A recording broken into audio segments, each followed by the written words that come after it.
പലപ്പോഴും ജയിലുകൾക്കകത്താം, അരുതിന്റെ ജയിലുകൾക്കകത്ത്.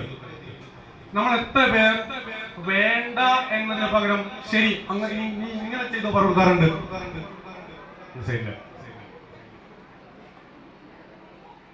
ഞാൻ പോയിക്കോട്ടെ, പോണ്ട, കളിച്ചോട്ടെ, കളിക്കണ്ട, ഞാൻ ഈ ഗ്ലാസ് എടുത്തോട്ടെ, എടുക്കണ്ട. എപ്പം മുതൽ 2 വയസ്സായിട്ട് മെല്ലെ മെല്ലെ അല്ലെ 3 വയസ്സായിട്ട് പിച്ച വെച്ച് മെല്ലെ മെല്ലെ നടന്നു പോകുന്ന നമ്മുടെ കുട്ടി ഒരു കുപ്പി ഗ്ലാസ് എടുക്കുമ്പോൾ വേണ്ട വേണ്ട പൊളിഞ്ഞു പോകും. സാരമില്ല മോൻ എടുത്തോ, ശ്രദ്ധിക്കണേ എന്നാണ് നമ്മൾ പറഞ്ഞെങ്കിലും പൊളിക്കാൻ നിങ്ങൾ കൊടുത്തിരുന്ന.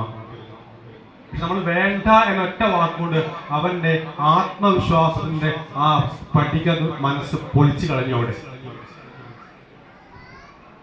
അവനൊരു കട്ടിലേക്ക് ബെഡിലേക്ക് കയറാൻ പോകുമ്പോ ഉമ്മയോ ഉമ്മാമയോ അമ്മയോ അമ്മാമയോ അച്ഛനോ അച്ചാച്ചനോ ബാക്കൊന്ന് നിലവിളിക്കാൻ, അയ്യോ അയ്യോ കട്ടിലേക്ക് കയറുന്നോ, ഗ്ലാസ് കയറുന്നോ, അല്ലെങ്കിൽ വിൻഡോയില് ജനലിൽ കയറുന്നോ.